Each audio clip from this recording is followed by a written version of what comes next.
రాష్ట్ర ముఖ్యమంత్రి వర్యులు చంద్రబాబు నాయుడు గారికి, డిప్యూటీ ముఖ్యమంత్రి అయినటువంటి సోదరులు పవన్ కళ్యాణ్ గారికి, కూటమి నాయకులకి, కార్యకర్తలకి గుంటల నిండా జాతీయ భావాన్ని నింపుకుని భారతదేశానికి తమ ఐకమత్యాన్ని చాటడానికి వచ్చినటువంటి విశేష జనసంద్రానికి పేరు పేరున నమస్కారాలు నేను తెలియజేస్తున్నాను. ఇంతకు ముందున్నటువంటి పరిస్థితి దేశంలో పొరుగు దేశం నుండి ఉగ్రవాదులు మన దేశంలోకి వచ్చి మన సైనికుల్ని హతమార్చి వారి తలల్ని తెగనరికి తీసుకుపోతూ ఉంటే గుడ్లప్పగిచ్చి చూసేటువంటి పరిస్థితి అప్పట్లో ఉండేది. కానీ 2014వ సంవత్సరం నుండి ఒక సమర్థవంతమైనటువంటి నాయకత్వం, ఒక దృఢమైనటువంటి నాయకత్వం దేశానికి లభించిన తర్వాత దేశ ఆంతరంగిక భద్రతతోటి, అదేవిధంగా దేశ సార్వభౌమత్యంతో చెలగాటమాడాలి అని చెప్పి చూసినట్లయితే దానికి ధీటైనట్టు జవాబు మనం అందరం కూడా ఈ మధ్య కాలంలోనే చూసాము.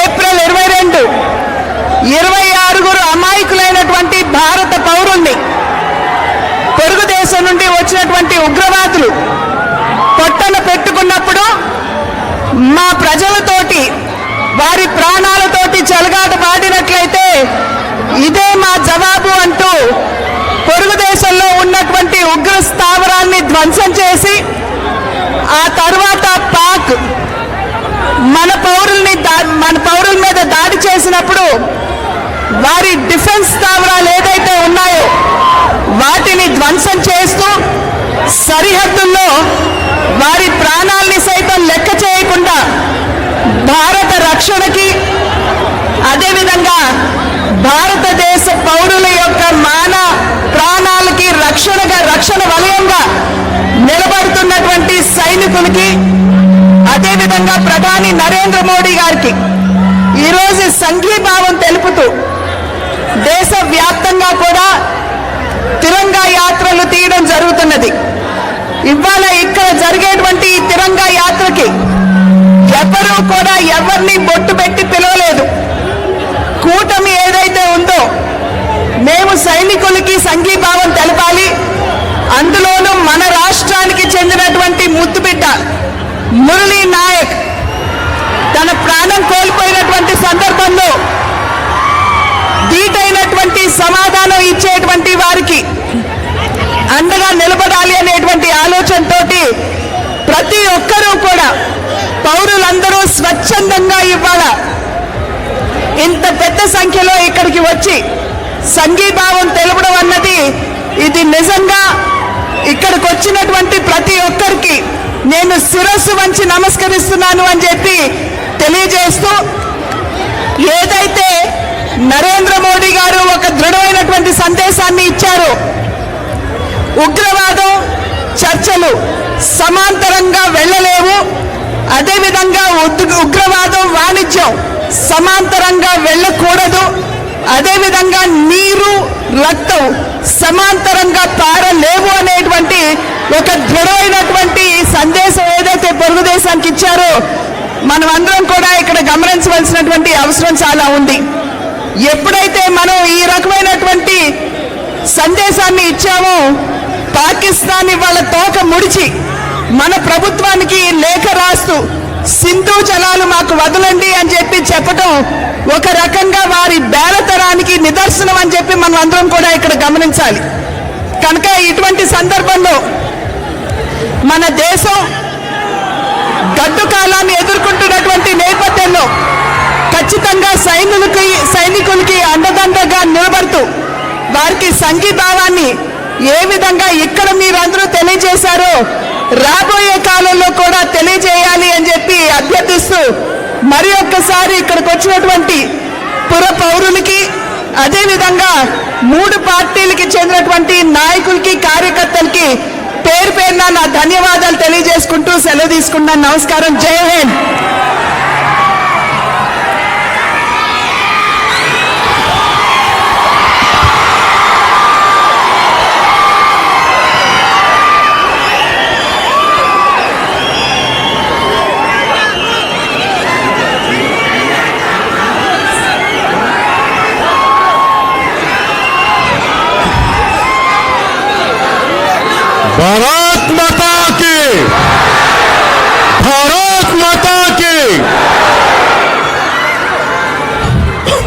ఈరోజు తిరంగా యాత్ర సందర్భంగా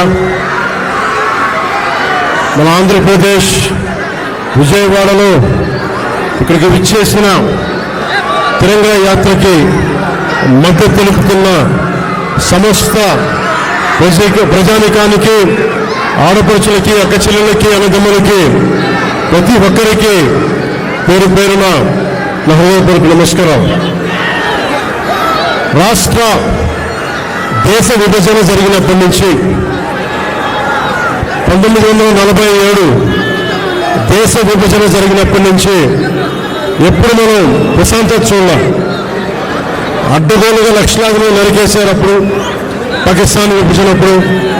ఆ రోజు నుంచి ఈ రోజు దాకా ఏదో ఒక సందర్భంలో వాళ్ళ దేశాన్ని, పాకిస్తాన్ని వాళ్ళు ఏలుకోలేక బలపడుతున్న మన దేశం, అభివృద్ధి చెందుతున్న మన దేశం ఎలాగైనా సరే దీన్ని వెనక్కి నెట్టాలి, అభివృద్ధిని ఆపాలి అనే ప్రయత్నాలు పాకిస్తానీ కొన్ని దశాబ్దాలుగా చూస్తున్నాం.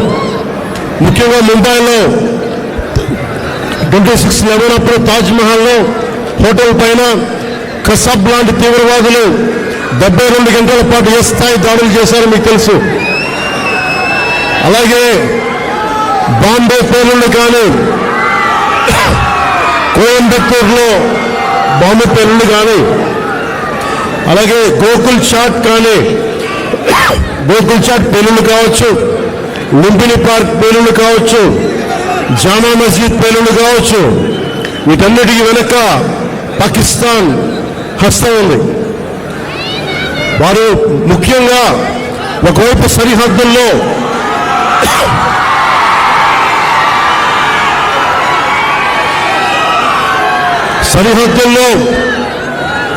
మనం ఈ రోజున విజయవాడలో కూర్చొని, ఆంధ్రప్రదేశ్లో కూర్చొని మనం ఇట్లా తిరగలుగుతున్నామంటే జమ్మూ కాశ్మీర్లో కానీ, హర్యానాలో కానీ, రాజస్థాన్లో కానీ, సరిహద్దు రాష్ట్రాలు ఏవైనా సరే ఇంత ప్రశాంతత ఉండదు.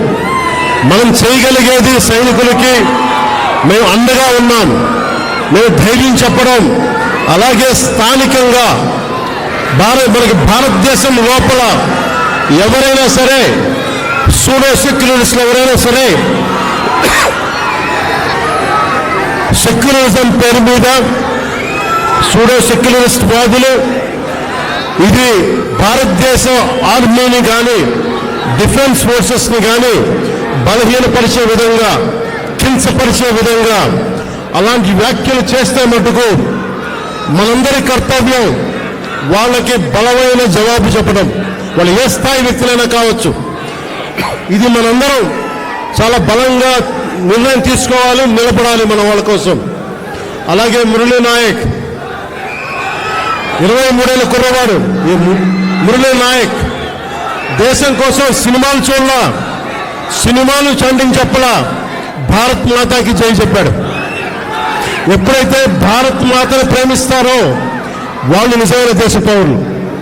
సినిమాలు రావచ్చు, సినిమాలు పోవచ్చు. మొన్న టీవీ ఇంటర్వ్యూలో కూడా చెప్పా, సెలబ్రిటీస్ ఎవరు మాట్లాడలేదు, హీరోలు ఎవరు మాట్లాడలేదు, బాలీవుడ్ హీరోస్ ఎవరు మాట్లాడలేదు అంటే వాళ్ళెవరు కూడా దేశాన్ని నడిపే వ్యక్తులు కాదు. They are mere entertainers, they are good performers. అంతకు మించి సెలబ్రిటీస్ గురించి దేశభక్తిని ఆశించకండి. దేశభక్తి ఇక్కడ ఉంది. ఒక మురళీ నాయక్ లాంటి వాడు, 23 ఏళ్ళ కుర్రవాడు, పోతే సైనికుడిగా పోవాలి, దేశాన్ని కాపాడుతూ పోవాలి. అలాంటి మురళికి మనం ఏం చెప్పగలం? తల్లిదండ్రులకి ఏం చెప్పగలం?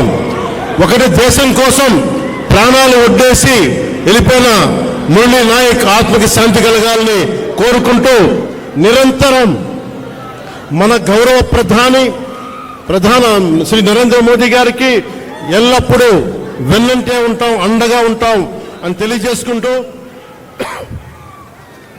పాకిస్తాన్కి మనందరం మన భాషల్లో అన్నిట్లో కూడా ఒకటే చెప్పాలి, మీరు మా దేశం లోపలికి వచ్చి కొడితే మేము మీ ఇళ్లలోకి దూరొచ్చి కొడతాం.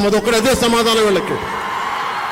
ఎంతకాలం ఇది నయా భారత్, కొత్త భారతం, శాంతి శాంతి శాంతి శాంతి కపోతాలు ఎగరేయటం, శాంతి వచ్చే వాళ్ళు పనిచేయం. సహనం సహనం సహనం సహనంతో చేతులు కట్టేశారు. చాలు. మా ఇళ్లలోకి దూరొచ్చి కొడితే మీ సరిహద్దు లోపలికి వచ్చి దూరి కొడతాం. పాకిస్తాన్కి ఇదే మా అందరం బలంగా చెప్పాల్సింది. మీ అందరికీ ధన్యవాదాలు తెలుపుకుంటూ ఒకసారి మురళీ నాయక్ ఆత్మకి శాంతి కలిగేలా మనందరం ఒక అమర్ రహే చెప్దాం. మురళీ నాయక్, మురళీ నాయక్, జై హింద్.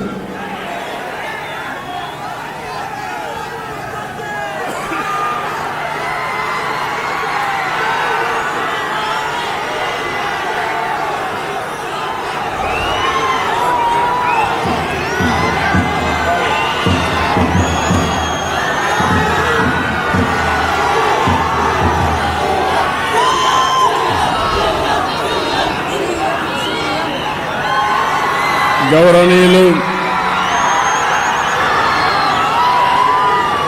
మిత్రులు, జనసేన అధినేత పవర్ స్టార్ పవన్ కళ్యాణ్ గారు, గౌరవనీయురాలు ఆంధ్రప్రదేశ్ రాష్ట్ర బీజేపీ అధ్యక్షురాలు పురంధేశ్వరి గారు, వందే మాతరం, వందే మాతరం, వందే మాతరం. అందరికీ నమస్కారాలు. ఈరోజు మనం భారత దళాల పరాక్రమాన్ని కీర్తిస్తూ 175 నియోజకవర్గాల్లో 16, 17, 18 తేదీల్లో తిరంగా యాత్ర పేరుతో ఒక పెద్ద కార్యక్రమానికి ప్రజలే శ్రీకారం చుట్టారు. ఈరోజు ఇక్కడ ఎన్డీఏ నాయకులుగానే మేమందరం నిమిత్త మాత్రం ఇది ప్రజా ఉద్యమం అని చెప్పి కూడా నేను మీకు తెలియజేస్తున్నాను. అందులో భాగంగా విజయవాడలో తిరంగా ర్యాలీ మనం అందరం నిర్వహించుకున్నాం. ఉగ్రవాదంపై పోరులో మన రక్షణ దళాల పోరాటానికి సెల్యూట్ చేస్తున్నాను. అందరూ కూడా గర్వించదగ్గ సైనిక దళాలు మనకు ఉండడం మన దేశానికి ఒక గర్వ కారణం. దీన్ని మనందరం అభినందించాల్సిన అవసరం ఉంది. జాతీయ జెండా చూడగానే అత్యంతమైన ఉత్సాహం, ఉద్వేగం, దేశభక్తి మనందరిలో వస్తా ఉందంటే ఆ జాతీయ జెండా రూపాన్ని రూపొందించినటువంటి వ్యక్తి పింగళి వెంకయ్య ఈ ప్రాంతం వాడేనని చెప్పి మరొక్కసారి గుర్తిస్తున్నా. అలాంటి జెండా చూస్తే దేశ పౌరులే కాదు ప్రపంచం మొత్తం ఒక ప్రత్యేక గుర్తింపు ఉండే ఏకైక జెండా భారతీయ జెండా అని చెప్పి నేను మీకు తెలియజేస్తున్నా. అందుకని మనందరం ఇక్కడ సమావేశమైంది. పహల్గాం అనంగానే మనలో రోషం వస్తుంది, కోపం వస్తుంది, ఉద్వేగం వస్తుంది. ఖబర్దార్, జాగ్రత్తగా ఉండమని హెచ్చరించే పరిస్థితి వస్తుంది. జరిగిన సంఘటన చూస్తే భార్య ముందరనే భర్తని, కొడుకు ముందరనే తండ్రిని మతం పేరడిగి చంపేశారు. ఇదెక్కడ న్యాయం అని నేను అడుగుతున్నా. అలాంటి సంఘటన దేశం మొత్తం ప్రతి ఒక్కరిలో కూడా ఒక ఆవేశం వచ్చింది. అంతేకాదు ఒక బాధ, ఒక పక్కన ఆవేదన కూడా వచ్చే పరిస్థితి వచ్చింది. ఇవన్నీ చూసిన తర్వాత ప్రధానమంత్రి నరేంద్ర మోడీ గారు ఆడబిడ్డల నుదుట తిలకంతుడు చేసిన ఒక్క ఉగ్రవాది భూమి మీద ఉండడానికి వీలు లేదని ఆపరేషన్ సింధూర్కు శ్రీకారం చుట్టారు. మీరు గుర్తుపెట్టుకోండి, మనం ఎప్పుడు కూడా వేరే దేశాలపైన యుద్ధానికి పోవడం లేదు. కానీ ప్రపంచాన్ని పట్టి పీడిస్తున్న సమస్య ఉగ్రవాదం. ఉగ్రవాదం పైన పోరాడే ఏకైక దేశం భారతదేశం, ఏకైక నాయకుడు నరేంద్ర మోడీ. అందుకని రక్షణ దళాలు ఉగ్రవాదుల్ని ఈ దేశానికి తిరిగి కన్నెత్తి చూడకుండా చేయాలని ఎక్కడున్నా వాళ్ళ మీద మన త్రివిధ దళాలు ధైర్య సాహసంతో ముందుకు పోయినాయి. ప్రపంచ చరిత్రలో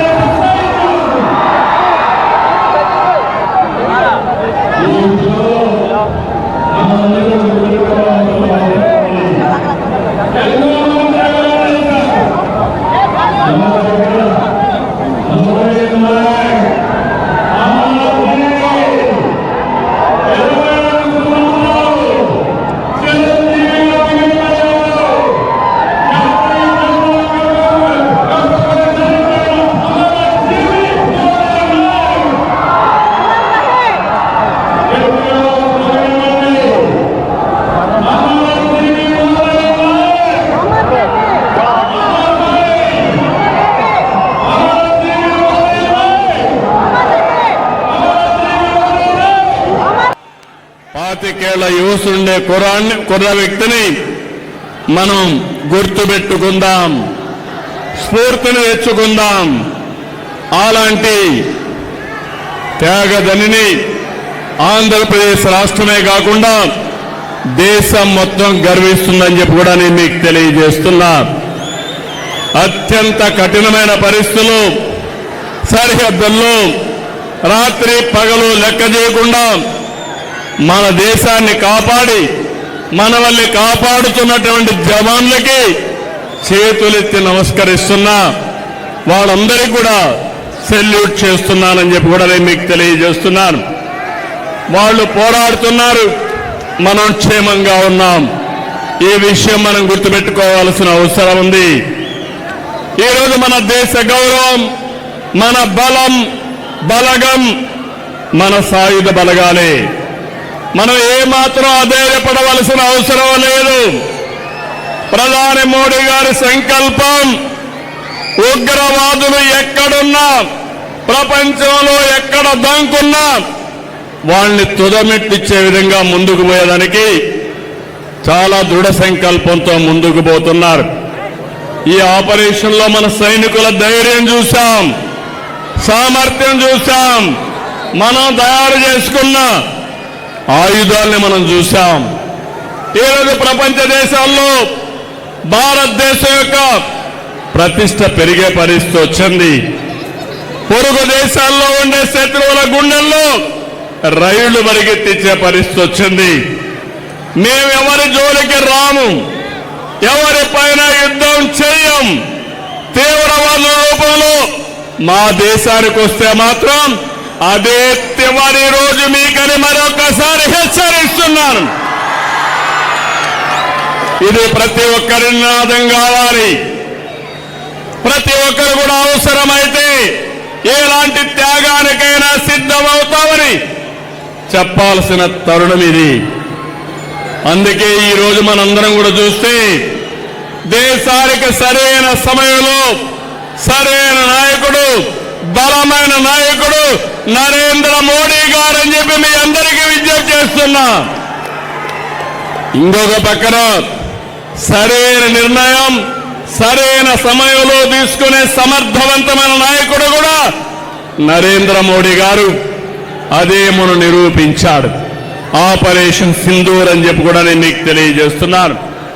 ఎవరికైనా సంకల్పం ఉంటుంది, ఆ సంకల్పాన్ని ఆచరణ చేసి విజయవంతంగా ముందుకు పోవడం ఒక్క నరేంద్ర మోడీ గారికి సాధ్యమని మరొకసారి మీకు తెలియజేస్తున్నా. ఈరోజు భారతదేశం ఒక రక్షణ శక్తిలోనే కాదు, ఆర్థిక శక్తిలో కూడా ముందుకు పోతున్నాం. కొంతమందికి బాధ ఉంది, అసూయ ఉంది, కానీ మీరు ఏమీ చేయలేరని చెప్పి హెచ్చరిస్తున్నా. 2047కి ప్రపంచంలోనే భారతదేశం నెంబర్ 1 గానీ నెంబర్ 2 దేశంగా ఉంటుంది.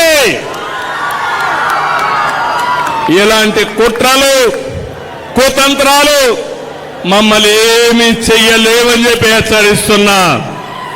తమ్ముళ్ళు, మిమ్మల్ని అందరినీ చూస్తున్నాను.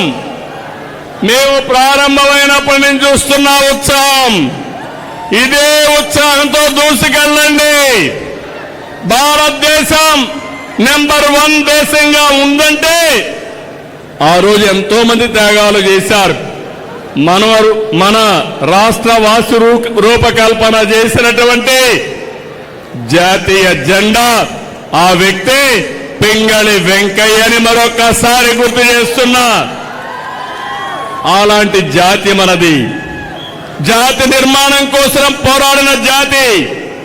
అందుకే మనందరం కూడా సమర్థవంతంగా పనిచేసి జాతి పునర్నిర్మాణంలో భాగస్వాములయ్యి ప్రపంచంలో ఏ శక్తి అడ్డుకోని విధంగా ఆర్థిక శక్తిలో, రక్షణ శక్తిలో మనకు మనమే మేటైన శక్తిగా తయారు కావాలని చెప్పి మిమ్మల్ని అందరినీ కోరుతున్నా. ఈరోజు ఇలాంటివన్నీ జరగాలంటే, పహల్గామ్ లాంటి సంఘటనలు జరిగితే ఆపరేషన్ సింధూర్ లాంటి కార్యక్రమాలు అవసరం. దీనికి దేశం సిద్ధం, దేశంలో ఉండే పౌరులందరూ సిద్ధం. ఇది గుర్తుపెట్టుకోమని ప్రపంచంలో ఉండే ఉగ్రవాదుల్ని మరొక్కసారి హెచ్చరిస్తున్నానని చెప్పి కూడా నేను మీకు తెలియజేస్తున్నా. ప్రతి ఒక్క ఇంటిలో చర్చ జరగాలి. యువత, మురళీ నాయక్ మీ అందరికీ స్ఫూర్తి కావాలి. సిద్ధమా తమ్ముళ్ళు అని అడుగుతున్నా మిమ్మల్ని. అందుకే మనం అందరం కూడా గట్టిగా దేశాన్ని కీర్తించే విధంగా, నేను భారత్ మాతాకి అంటే గట్టిగా చెప్పాలి. భారత్ మాతాకి, భారత్ మాతాకి, భారత్ మాతాకి. వందే మాతరం, వందే మాతరం. జై హింద్.